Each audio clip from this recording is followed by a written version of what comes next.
Basic navigation and editing. अभी Excel में हम लोग एक स्प्रेडशीट कैसे हम लोग एक जगह से दूसरी जगह पे मूव कर सकते हैं, एक स्प्रेडशीट कैसे ढूंढ सकते हैं, स्प्रेडशीट कैसे सिलेक्ट कर सकते हैं, ये चीज़ें हम देखने वाले हैं। वैसे ही अलग अलग चेंजेस, जैसे कि किसी सेल को बॉर्डर्स या फिर फिल करना, और सेल कंटेंट में फॉन्ट स्टाइल्स वगैरह कैसे हम लोग अप्लाई कर सकते हैं, ये हम अभी देखेंगे। इसके लिए एक एक्सेल डॉक्यूमेंट ओपन कीजिए। जब एक्सेल डॉक्यूमेंट ओपन है तो आपको सबसे पहले स्प्रेडशीट, पहले टॉपिक में हमने देखा ही है कि स्प्रेडशीट मतलब ये आपको शीट दिख रहा है स्क्रीन पे, उसको एक स्प्रेडशीट बोलते हैं। वैसे यहाँ पे शीट 1, इस स्प्रेडशीट का नाम है शीट 1, जो आपको यहाँ पे दिखता है, ये है स्प्रेडशीट का नाम। वैसे इसके बाजू में है शीट 2, शीट 3, शीट 4, ऐसे अलग अलग शीट्स आपको यहाँ पे दिखते हैं। और यहाँ पे सिलेक्टेड कौन सा शीट है? शीट 1। शीट 1 सिलेक्टेड है। तो अभी ये स्प्रेडशीट में हम अलग अलग शीट कैसे ढूंढ सकते हैं, तो आपको यहाँ पे दिखेगा कि आपको अलग अलग शीट्स आपको यहाँ पे क्लिक करने के बाद आपको यहाँ पे आप उनको ढूंढ सकते हो, या फिर आप इस पे भी क्लिक कर सकते हो। अगर शीट्स ज़्यादा है, जैसे कि मान लो अभी मैं ये इस पे क्लिक करके अलग अलग, ऐसे अभी यहाँ पे 13 शीट्स बने हैं, तो अभी सबसे पहले वाले शीट पे जाने के लिए आप इस एरो का उपयोग करोगे, तो आप पहले वाला शीट आपको यहाँ पे स्क्रीन पे दिखेगा। जैसे ही आप उस पर क्लिक करोगे तो वो शीट सिलेक्ट हो जाएगा। आपने एरो कीज की सहायता से नेक्स्ट नेक्स्ट नेक्स्ट किया तो आपको एक एक शीट आप आगे आगे जाके अलग अलग शीट्स आप ढूंढ सकते हो, यानी नेविगेट कर सकते हो। इस तरीके से आपको अलग अलग शीट ढूंढने के लिए इन एरो कीज का उपयोग आपको हो सकता है। अभी हम सबसे पहले शीट 1 सिलेक्ट करते हैं। जैसे आपको शीट 1 सिलेक्ट हो जाएगा तो आपको यहाँ पे अलग अलग सेल्स आपको दिखते हैं। एक सेल मतलब जैसे आप किसी एरिया पे क्लिक करते हो तो आपको ये जो यहाँ पे दिख रहा है नेम बॉक्स में, यहाँ पे नंबर C6 मतलब column number C, column is C and row is 6, मतलब 6 नंबर का रो और 3 C नंबर का कॉलम। ये जो सिलेक्ट होता है मतलब एक इंटरसेक्शन, कॉलम और रो का इंटरसेक्शन मिलके एक जो स्क्वायर आपको दिखता है, ये स्क्वायर मतलब एक सेल हो गया। वैसे ही यहाँ पे D2 ये एक सेल है, B4 ये एक सेल है, वैसे यहाँ पे ये H17 ये सेल आपको यहाँ पे दिख रहा है। आपको यहाँ पे उसका एड्रेस दिखता है। आप डायरेक्टली अगर आप यहाँ पे I20 करते हो तो I20 ऑटोमेटिकली आपको यहाँ पे सिलेक्ट करने के लिए आपको यहाँ मतलब सिलेक्ट हो जाता है। अगर यहाँ पे आप लिखते हो Z25 तो Z25 Z नंबर का कॉलम, 25 नंबर का रो आपको यहाँ पे ऑटोमेटिक सिलेक्ट हो जाएगा। इस तरीके से आप अलग अलग सेल्स को सिलेक्ट कर सकते हो। मान लो आपने ये B6 नाम का एक सेल सिलेक्ट किया है।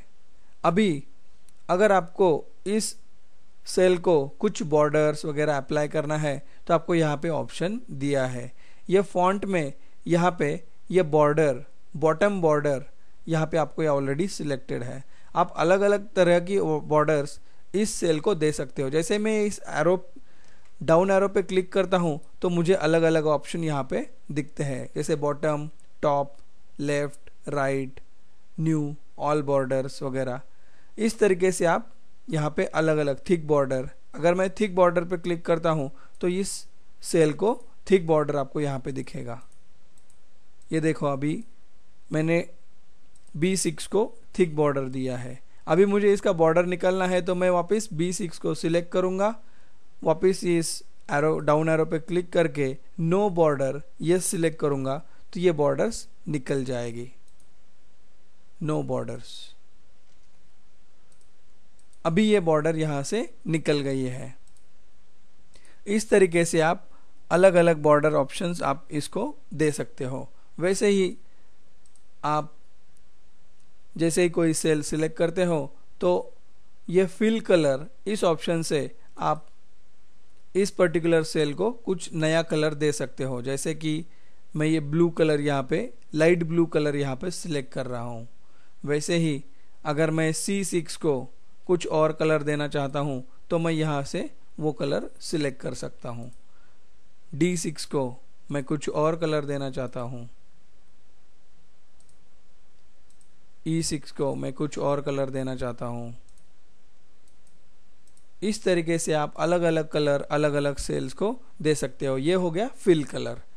इसी तरीके से आप एक से ज़्यादा सेल भी सिलेक्ट कर सकते हो। ये करने के लिए माउस से लेफ्ट बटन प्रेस करके रखिए और आपको चाहिए जितने सेल्स सिलेक्ट कीजिए। माउस का वो लेफ्ट बटन जो आपने प्रेस करके रखा है उसको छोड़िएगा नहीं।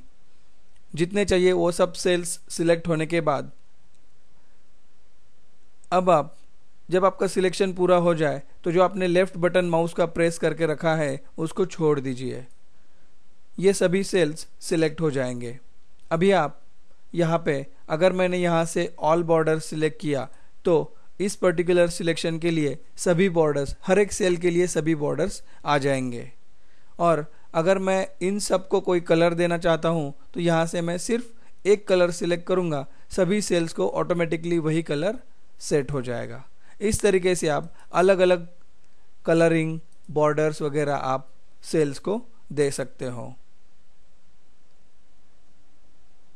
अभी अगर आप कोई सेल सिलेक्ट करते हो जैसे कि A10, ये सेल आपने सिलेक्ट किया और अगर आप कुछ कीबोर्ड की सहायता से टाइप करना चाहते हो, जैसे कि मैं अगर आपको दिखाने के लिए एक ऑन स्क्रीन कीबोर्ड ओपन करता हूं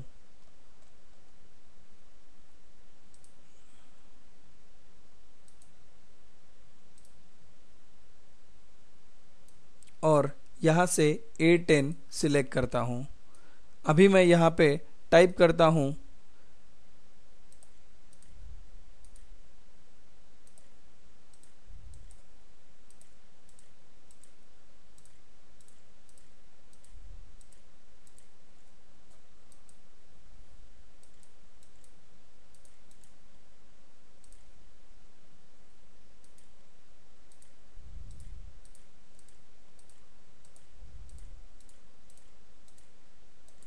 A1 ट्यूटर्स, एंटर प्रेस किया तो ये यहाँ पे आपको कंटेंट, आपको मतलब यहाँ इस सेल में आपने कुछ टाइपिंग किया है। वैसे ही आपको चाहिए तो आप दूसरे सेल में क्लिक करके आप दूसरा कुछ और चीज़ टाइप कर सकते हो। और या फिर आप एरो कीज की सहायता से भी, चाहे वो cell left, top, down, right वगैरह एरो कीज आप यूज़ कर सकते हो। ये होने के बाद अभी आपको एक और चीज़ मैं समझाता हूँ। जैसे अभी A1 ट्यूटर्स, ये जो सेल है इसका विड्थ कम है क्योंकि ट्यूटर्स ORS ये इस सेल के बाहर जा रहा है, मुझे वो उसी सेल में बिठाना है। तो मैं यहाँ पे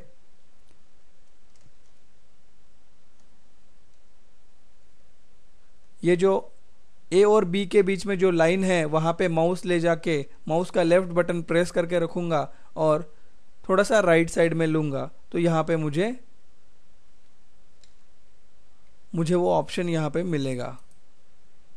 जैसे कि मैं यहाँ अगर बराबर बीचों बीच माउस लेके जाऊँगा तो मैं यहाँ से इसका विड्थ बढ़ा सकता हूँ। अभी मैं माउस का यहाँ पे एरो कीज की सहायता से, माउस की सहायता से मैं यहाँ पे आने के बाद माउस का लेफ्ट बटन प्रेस करके रखता हूँ और थोड़ा सा राइट की तरफ घुमाता हूँ तो मुझे यहाँ पे विड्थ ब्रैकेट में दिखता है ऊपर। जितना चाहिए उतना विड्थ सिलेक्ट होने के बाद माउस का जो लेफ्ट बटन मैंने प्रेस करके रखा है उसको मैं छोड़ दूंगा। इस तरीके से मैंने A कॉलम का विड्थ बढ़ाया है। उसी तरीके से आप रो का हाइट भी बढ़ा सकते हो। जैसे अगर मैं 10 नंबर का जो रो है उसका अगर मुझे हाइट बढ़ाना है तो यहाँ पे मैं 10 और 11 के बीच में माउस का लेफ्ट बटन प्रेस करके रखूँगा और माउस को थोड़ा सा नीचे ले जाके छोड़ दूंगा। इस तरीके से मैं A10 रो नंबर 10 का हाइट बढ़ा सकता हूँ। अभी मैं वापस A10 पे क्लिक करता हूँ तो ये मुझे यहाँ पे उसका कंटेंट भी मुझे यहाँ पे दिखता है। मतलब इस सेल का कंटेंट मुझे यहाँ पे दिखता है और इस सेल का एड्रेस मुझे यहाँ पे दिखता है। तो A1 ट्यूटर्स अगर चाहिए तो मैं यहाँ पे A1 ट्यूटर्स को यहाँ पे क्लिक करके मैं एडिट भी कर सकता हूँ। जैसे कि मैं बैकस्पेस प्रेस करता हूँ तो मैं यहाँ पे भी एडिट कर सकता हूँ, ये भी ऑटोमेटिक चेंज हो जाएगा। जब मेरा चेंजेस पूरा हो जाए तो मैं एंटर प्रेस करूँगा। अगर चाहिए तो मैं यहाँ पे वापस डबल क्लिक कर सकता हूँ और वापस टाइपिंग कर सकता हूँ। तो मतलब किसी सेल का कंटेंट आप यहाँ पे भी अपडेट कर सकते हो और यहाँ पे भी अपडेट कर सकते हो। दोनों तरीके से आप इस सेल का कंटेंट अपडेट कर सकते हो। अभी ये सेल कंटेंट होने के बाद, सेल कंटेंट आप सिलेक्ट करने के बाद अभी उसको फॉन्ट कलर और स्टाइल्स वगैरह हम लोग दे सकते हैं। जैसे कि अगर आपको इस सेल को इटैलिक करना है तो आप चाहिए तो सिर्फ ट्यूटर्स सिलेक्ट कर सकते हैं। डबल क्लिक करके सिर्फ ट्यूटर्स सिलेक्ट कीजिए और आई प्रेस कीजिए तो सिर्फ ट्यूटर्स यही इटैलिक हो जाएगा। A1 ये जो है A1 डबल क्लिक करके सिलेक्ट करने के बाद A1 सिर्फ माउस का लेफ्ट बटन प्रेस करके रखिए और सिर्फ A1 सिलेक्ट कीजिए और इसको बोल्ड और अंडरलाइन ये दोनों ऑप्शन दीजिए। इस तरीके से आप अलग अलग सेटिंग्स या अलग अलग स्टाइल्स आप अलग अलग टेक्स्ट को दे सकते हो। अगर आपको पूरे सेल को देना है तो सिर्फ सेल सिलेक्ट कीजिए और अभी अंडरलाइन कीजिए तो वो पूरा अंडरलाइन हो जाएगा। अगर आपने वापस सिलेक्ट करके अंडरलाइन पे क्लिक किया तो पूरा सेल का अंडरलाइन निकल जाएगा। अगर मैंने पूरा सेल सिलेक्ट करके बी पे क्लिक किया तो पूरा टेक्स्ट बोल्ड हो जाएगा। मैंने वापस बी पे क्लिक किया तो वो बोल्ड निकल जाएगा। वापस आई किया तो पूरा इटैलिक हो गया, निकल गया। इस तरीके से आप अलग अलग स्टाइल्स इस सेल को दे सकते हो।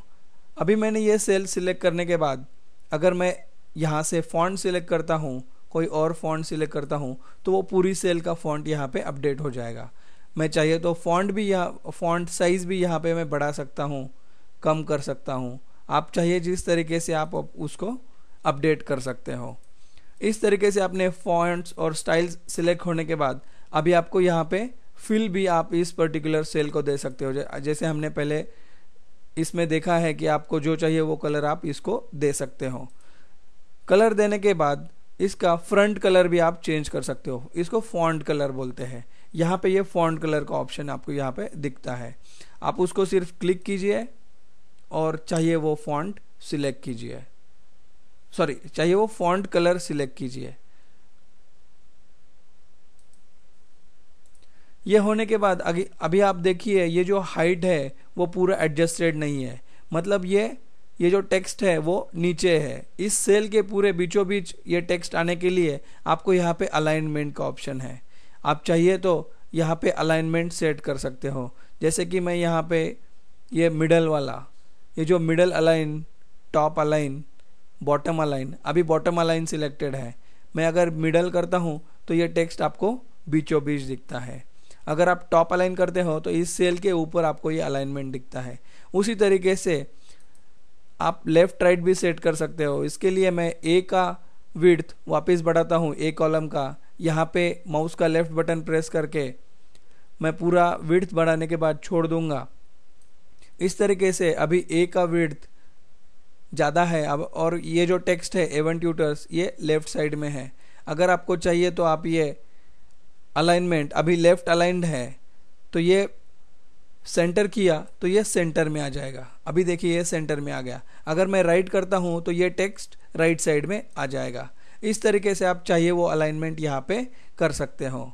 अभी हमने डायरेक्टली यहाँ से फॉन्ट साइज सिलेक्ट किया। आप स्टेप बाय स्टेप भी फॉन्ट इंक्रीज कर सकते हो। जैसे यहाँ पे ये अप एरो वाला ए है, इस पे क्लिक किया तो आपको से स्टेप बाय स्टेप इसका फॉन्ट आप बढ़ा सकते हो। आप इस डिक्रीज पे क्लिक करते हो तो स्टेप बाय स्टेप आप इसका फॉन्ट कम कर सकते हो। इस तरीके से हमने फॉन्ट और अलाइनमेंट का यूज़ करके अलग अलग सेल्स को अलग अलग स्टाइल्स, फिल कलर्स वगैरह अप्लाई कर सकते हो। धन्यवाद।